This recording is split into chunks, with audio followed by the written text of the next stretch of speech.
फिर कल्पना कर सकते हैं क्या स्थिति बनेगी, मतलब तो ये इसका पूरा क्रश यही है। बाकी तो भी आपको नोट दे रहे हैं लिखित के अंदर कि ऐसे माहौल में ऐसा बजट प्रस्तुत किया गया है। मैं समझता हूँ कि शायद ये उम्मीद नहीं होगी, शायद आप लोगों को भी नहीं होगी। विपक्ष को तो मैंने सुनाई दिया है कि वो मतलब वो तो देखने पता नहीं क्या होगा, क्या बजट लेके आएंगे। मैं समझता हूँ जो कोशिश की गई अच्छा वित्तीय प्रबंधन से ये स्थिति इसलिए बनी कि अच्छा वित्तीय प्रबंधन का परिणाम है कि ऐसी स्थितियों के बावजूद भी ऐसा बजट आया जो कि जन कल्याणकारी बजट है। एक सेक्टर को छोड़ा नहीं हमने, किसान को भी, मजदूर को भी, विशेष योग्यजन को भी, हर क्षेत्र में हम लोगों ने मैं समझता हूँ कि राहत देने का प्रयास किया। और टैक्स लगाए नहीं है, ऊपर से टैक्स लगाना बड़ी बात है। अरे 2% हमने कम किया पेट्रोल डीजल का, आज कम किया, कल बढ़ गया केंद्र का। तुम्हारा कम किया गया तो पता नहीं पड़ा लोगों को। हमने जो कम किया था उसका एक पब्लिक का डिस्कशन भी होता है, भाई 2% 1,000 करोड़ रुपये कम हुए हमारे। तो 1,000 करोड़ का राजस्व से कम होना ऐसे वक्त में, हम जानते हो कि क्या स्थिति रही होगी। फिर भी हमने कहा कि एक पब्लिक में एक भावना है, भाई बहुत ज़्यादा प्राइस बढ़े गए हैं। उदाहरण देते वो हरियाणा का गांजा, हमेशा हरियाणा का राजस्थान में 20 साल फर्क है, वो नई बात नहीं है। कुछ एक्स्ट्रा जो बॉर्डर के लोग हैं वहाँ बढ़ाते होंगे तेल वेल, पर बाय एंड लार्ज हमारा जो अप्रोच है उससे हमें लाभ है। और आज भी आप अगर सोनिया गांधी जी ने जो पत्र लिखा है प्राइम मिनिस्टर को, तो उन्होंने उनकी दर्जा बढ़ा दी है कि क्या आप देश को लूट रहे हो जिस रूप में। आज मैं कल रात को आर्टिकल पढ़ रहा था कि जिस रूप में इनके पास कोई साधन ही नहीं है, 1/3 कंट्री के राजस्व का, अगर वो आर्टिकल में ठीक लिखा है तो मैं तो एक्सपर्ट हूँ नहीं, 1/3 जो है रेवेन्यू कलेक्ट कर रहे हैं इन एक्साइज लगा कर डीजल और इसमें पेट्रोल पर, तेल पर। आप बताइए, तो उससे जनता लूटी है। दाम आधे से कम हो गए आपके इंटरनेशनल प्राइस डॉलर्स के अंदर बैरल में, और फिर भी आप लूटते जा रहे हो क्योंकि लोग समझ नहीं पा रहे हैं। 12-13 दिन से लगातार बढ़ रहे हैं, कल ही बढ़ गए, एक दिन छोड़ के कल फिर बढ़ गए। और लोग वो जो है वो समझते नहीं कि ये जो वो जानते हैं, तो लोगों को ये आसान तरीका हमारा है। जबकि आज तेल जो है हमारे यहाँ 50 रुपये का आटा होना चाहिए था। अगर वो छूट देते कि भाई कोविड में लोग तकलीफ में है, देखिए तकलीफें जो होती है ना गरीबों की, वो गरीब आके आपके घर पे आके रोज खड़ा नहीं होता है। ध्यान रखो, स्वाभिमान सभी का है, गरीब का भी है, मध्यम वर्ग का भी है, सैलरी वाला का भी है, सबका होता है। आप ये उम्मीद मत करो भाई कि तकलीफ सब मालूम पड़ेगी जब हमारे घर के आगे बाहर आके खड़े होंगे लोग कि भाई हमें कोई मदद करो। कोई नहीं आता हमारे पास। तब भी हमने 3,500 हज़ार रुपये दिए 3 किस्तों के लिए, 2,000 रुपये और दे रहे हम लोग। इसलिए वो ऐसे लोग डेस्टिट्यूट लोग हैं, वो नहीं आके गए हम लोगों को सब की CM हाउस के भीड़ लगी हुई बाहर आकर के। ये बातें सरकार जो चलाते हैं उनको खुद को समझनी पड़ेगी कि भाई कि हालात क्या है देश के अंदर। क्या इन हालातों में एक्साइज और ये लगती है जो तेल का है, ये हमारे यहाँ इस देश के अंदर इक्वल है रेट सबकी। अगर बड़ा इंडस्ट्री बढ़ाएगा तेल वही भाव है डीजल के और पेट्रोल के, और गरीब या किसान बढ़ाएगा स्कूटर में तो भी भाव है। कई कंट्री में अलग अलग भाव भी होते हैं। हमारे मुल्क को कुछ सोचना चाहिए, मोदी जी को, केंद्र को सोचना चाहिए कि अगर आपकी ये स्थिति रहनी है आगे भी, तो फिर आप फर्क करो, आप फर्क करो, उसके अंदर कोई तरीका निकालो। वो तो मार्च से लेंगे आपकी एक्साइज की, पर जो एक्साइज आप लगा रहे हो लगातार, राज्य सरकार ने कितनी रिलीफ दे देगी तो क्या फर्क पड़ेगा उनको, वो रेट तो वही रहेगी। तो ये स्थिति है, राज्यों को भी इनको ईज करना चाहिए। मोदी जी की गवर्नमेंट को चाहिए राज्यों को भी कोविड के अंदर मार खाली वो 14,000 करोड़ की नहीं पड़ी है, रेवेन्यू की पड़ गई है। और रेवेन्यू के अलावा जो हालात बने हैं पूरे कंट्री में, उसकी बढ़ती मार अलग से बढ़ती है। ये जो महंगाई बढ़ती जा रही है और एक्साइज बढ़ती जा रही है इसमें पेट्रोल डीजल में, तो इनडायरेक्ट में मार तो पब्लिक को पड़ती है, और पब्लिक पड़ती है तो उसका असर पड़ता है सरकार में, पड़ता है रेवेन्यू में पड़ता है। बात तो वही घूम करके। तो मोटे तौर से मैं समझता हूँ कि बहुत कोशिश की गई है और अच्छा बजट पेश हुआ है। बिना कोई कर लगाए कैसे धरातल पर उतरेगा, क्योंकि केंद्र से भी कोई मदद नहीं। धरातल में हमने जो एस्टिमेट पेश किया तो कोई ऐसे थोड़ी किया है। जो बजट एस्टिमेट बनते हैं वो सोच समझ के बनते हैं, सोच समझ के बनाए हैं। पहले भी हमने मेरे ख्याल से 86% हमने पूरा किया है, कोविड के बावजूद भी। बजट की घोषणाओं को 50% करना कोई कम बात है क्या? वो तो अगर डॉक्यूमेंट अखबार में है छपा हुआ हमारा मैंने वो घोषणा पत्र है। अगर 50% का दावा हम कर रहे हैं तो कुछ सोच के कर रहे होंगे।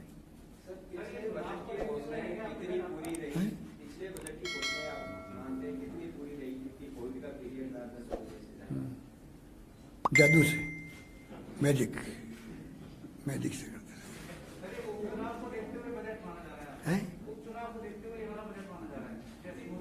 हैं। बोला यार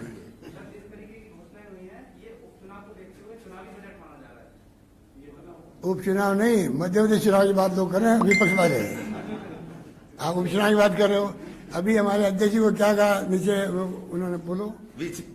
बीजेपी के एमएलए कह रहे थे क्या मध्यावधि चुनाव हो रहेंगे, हम तो सोच ही नहीं सकते ऐसा बजट आएगा। मैंने कहा बोलोगे क्या? बोले पिछली गली से निकल जाएंगे हमारे। क्या नहीं बोलेंगे, पीछे गली से निकल जाएंगे। ये कमेंट नेताओं के हो रहे हैं उनके। तो पीछे की गली से निकालने वाली स्थिति पैदा हो गई उनकी, तो आप सोच सकते हो ना। मध्य चुनाव होंगे, 5 साल सरकार चलेगी, बल्कि अगली बार सरकार वापस कांग्रेस ही बनाएगी।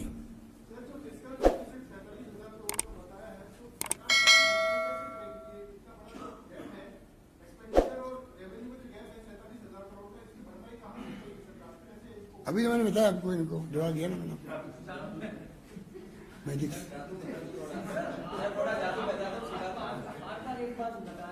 अभी मैंने जो जुड़वाया है, ये जो वो है ना क्या, वो बाट और क्या कहते हैं, गाड़े लोहार भाट, आठ दिन जुड़वाया ना, तो मैंने इनको कहा भैया एक मदारी भी जोड़ दो। तो आप समझ सकते हो मदारी कितना अच्छा मैजिक बताता, बताओ। क्या पानी तो, पर मैंने कहा पानी पी पी के मैं प्यार कर रहा हूँ, कोस नहीं रहा हूँ उनको।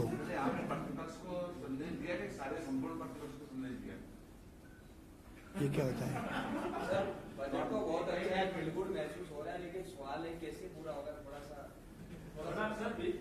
रेवेन्यू वित्तीय प्रबंधन करके भाई लीकेज नहीं हो, रेवेन्यू पूरी आए आपके। आधा काम उससे हो जाता, माइनिंग है या आपका वेट वाला विभाग, सेल टैक्स पहले साहब नाम बदल गया जीएसटी का। अगर आप अगर ढंग से मैनेज करो, लीकेज नहीं होने दो, पूरा वसूल करो, तो आपको प्रबंधन हो जाता है। अभी हुआ ना प्रबंधन। देखिए आप ये जो बजट पेश किया उसके पहले एस्टिमेट जारी किया हम लोगों ने, और जो पिछला बजट भी हमने जो 86% पूरा किया है, तो लॉकडाउन के बावजूद किया ना। मतलब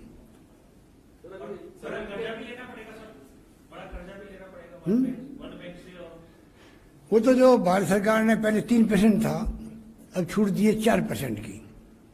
वो सब राज्यों के लिए है, वो तो लेना ही पड़ेगा। वो तो कर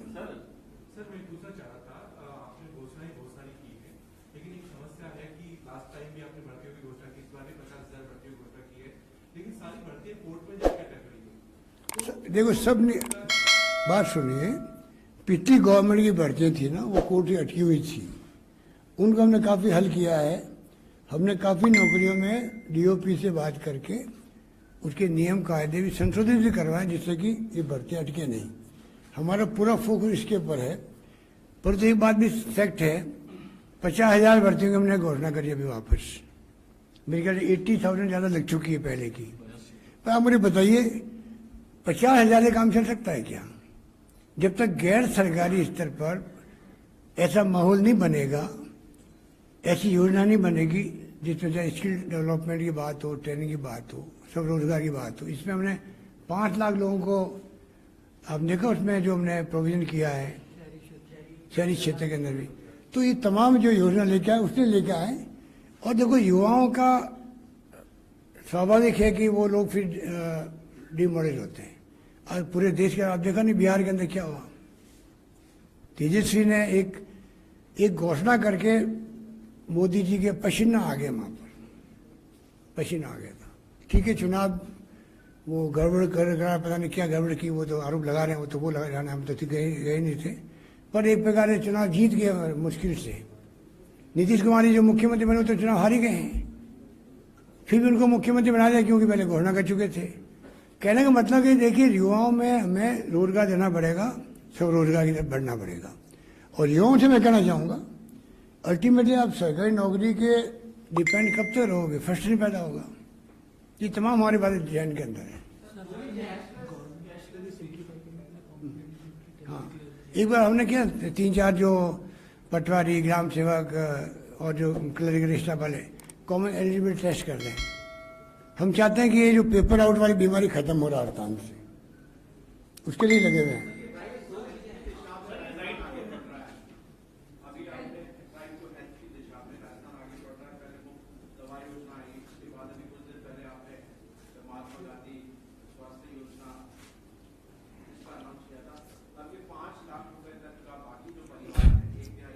आप इसको सुनिए, ये पहला क्वेश्चन आपका यही होना चाहिए था कि जिस राज्य में यूनिवर्सल लागू किया हमने, सभी प्रदेशवासियों ने लागू कर दिया है, सबको 5 लाख बीमा मिलेगा। किसी राज्य में है क्या देश के अंदर? ये वो स्कीम है, सबको मिलेगा। सिर्फ जो पैसे वाले हैं वो चाहें तो 1800 रुपये या 1900 रुपये जो भी प्रीमियम आता है, आधा वो देगा, उनको मिलेगा। इससे मतलब यूनिवर्सल लागू कर दिया हम लोगों ने इस योजना को। आयुष्मान महात्मा गांधी जो बीमा योजना है वो सब प्रदेशवासियों के लिए लागू हो गई आज से कल से जो भी जो डेट होगी।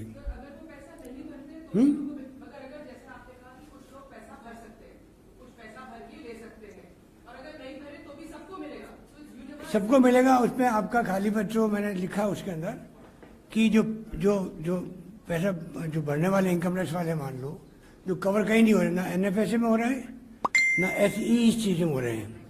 उसके अलावा हमने संविदा कर्मियों को, मार्जिनल किसानों को, लघु सीमांत, उनको सबको किया, उनको छोड़ दो। बाकी जो बच गए हैं वो 850 रुपये भर ही सकते हैं कोई आदमी। 850 भर के आप प्रीमियम 5 लाख का अगर आप लाभ उठाते हो प्राइवेट हॉस्पिटल में या गवर्नमेंट में, इससे बड़ी स्कीम क्या होगी?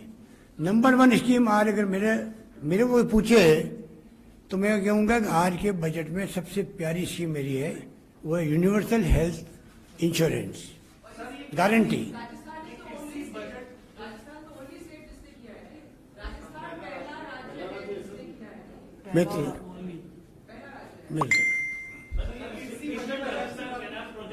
इस रूप में पहले ही किया है, जिस रूप में हमने किया ना, इसकी में तो देखो कई चलती, तमिलनाडु में चलती है ये इंश्योरेंस स्कीम। तो हमारे जो पिछली गवर्नमेंट थी, जब हमने किया था दवाएं फ्री मेडिसिन, उसमें चल रही थी आंध्र प्रदेश में। उसको हमने टीम भेज के स्टडी करवाई। उस वक्त भी वो इम्पैक्ट नहीं पड़ रहा था क्योंकि उसमें कई गफलत भी होती है नीचे अस्पताल में भी, इंश्योरेंस कंपनी में।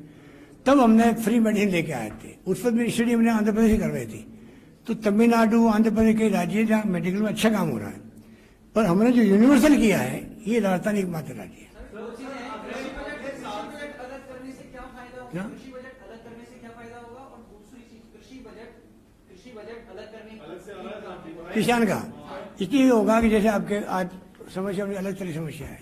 कभी VC बढ़ने की बात आती है, कभी GSS कहाँ लगे कहाँ नहीं लगे, जितनी उनकी समस्या है किसानों की, कनेक्शन कितना मिले नहीं मिले, तो एक अलग जब कंपनी बन जाएगी वो अपनी कंपनी अपना इंटरेस्ट देगी, किसानों को देखेगी। ये कंपनी खाली किसानों का इंटरेस्ट देखेगी, इसलिए किसानों के लिए अलग कंपनी बन रही है। किसानों को हम राहत कैसे दे सकते हैं? अभी क्या सब कंपनी मिक्स होती है तो किसानों वाला हिस्सा भी घालमिल हो जाता है, पता नहीं लगता है कि किसानों को जो रिलीफ मिल रही है, दूसरे सेक्टर रिलीफ मिल रही है, उसमें कितना मतलब बाइफिकेशन नहीं हो सकता। अब प्योरली किसानों के लिए हिंदुस्तान में मेरे ख्याल से राजस्थान ने पहला प्रयोग किया है। 4थी कंपनी बनाई है। 3 कंपनी तो आपकी वो 2 5, पर वो तो 3 और डिस्ट्रीब्यूशन कंपनी है। ये हमने किया है, किसानों का अलग से किया, ये नया प्रयोग किया है।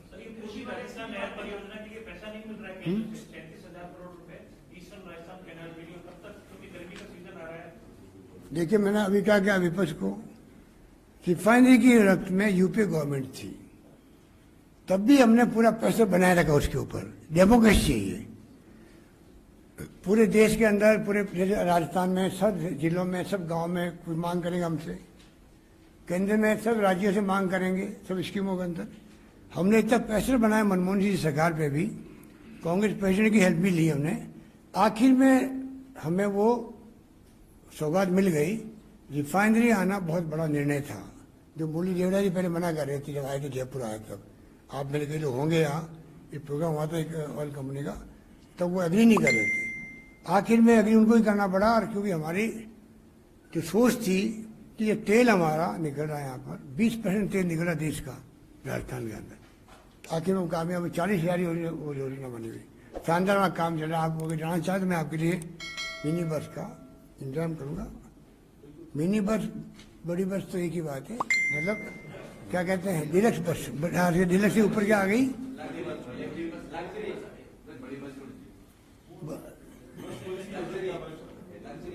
क्या लग्जरी बस, लग्जरी का। 15 दिन का डेफर्ड वेतन आप लोग वापस देंगे, तो क्या इसको सपोर्ट करने की कंडीशन है क्या? किसका? राज्य कर्मचारियों का जो डेफर किया था 15 दिन का, दे रहे हैं वापस। वो वापस देंगे, तो उसकी स्थिति आ गई है क्या कि हम यार बार बार क्यों कह रहे हो, मैजिक है भैया, समझा करो बात। बार बार कह रहे हो तुम।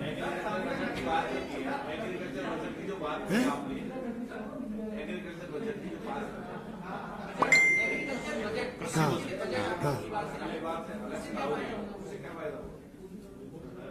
सर्च एरिया बनाना है, सर्च एरिया बनाना है। जो हमने किया फैसले वो इसीलिए किया जिससे कि उस सेक्टर में इतना गुंजाइश है। आज 3 के लिए ठंड में बैठे हुए किसान हैं, संवेदनहीनता की पराकाष्ठा सरकार की है। सरकारें कभी जिद करती है क्या?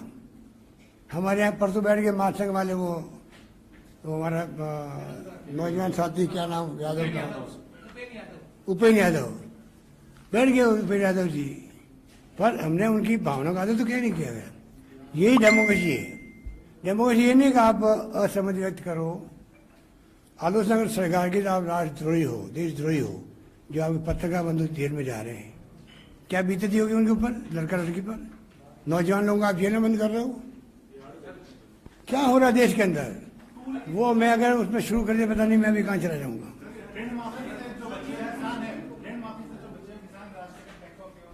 क्या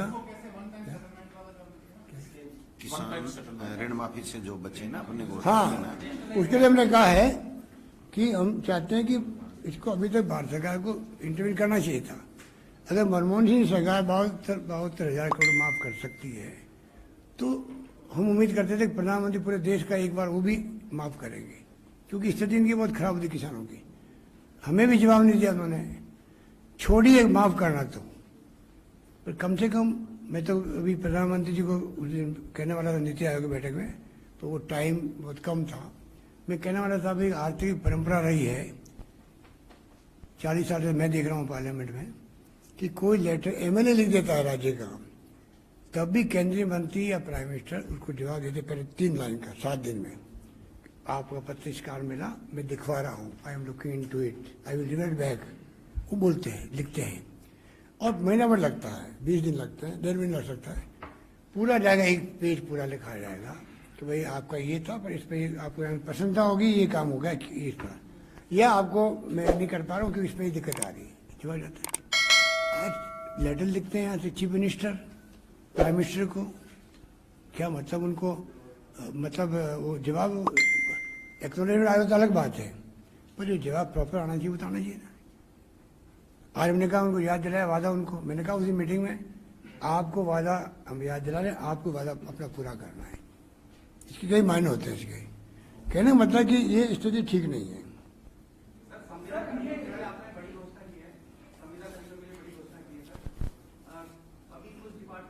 इसके पहले क्या क्वेश्चन था? नहीं, मैं समझ गया तो मैं पहले वाला क्वेश्चन पूछूं, क्या क्वेश्चन? वन टाइम सेटलमेंट पूछ रहे थे, तो आपने ये बताया था कि गवर्नमेंट ऑफ इंडिया ने अभी हमारे जवाब नहीं दिया, हम वन टाइम सेटलमेंट कैसे कराएंगे? हाँ, वो मैं पहले उसका वापस जवाब देता हूँ, 1 मिनट में। उसमें हमने ये तय किया है कि बैंकों के जो इनके बोर्ड होते हैं, उनके हम संपर्क में हैं। हम चाहते हैं कि जो वन टाइम सेटलमेंट आप इंडस्ट्री का भी करते हो, 90% छोड़ते हो उनका पैसा, अगर 50 10 करोड़ भी है उनका, 20 करोड़ 25 करोड़ भी है, तो 90% का सेटलमेंट कर ले तो आप लोग। उनकी जो सेटलमेंट की स्कीमें हैं, तो क्या आप किसान के लिए नहीं कर सकते क्या? तो हम उनसे बातचीत कर रहे हैं, हम चाहेंगे कि तो भी हम उनका पहले चुकाना चाहते हैं हम लोग, इसलिए कह रहे। अब बताओ आप।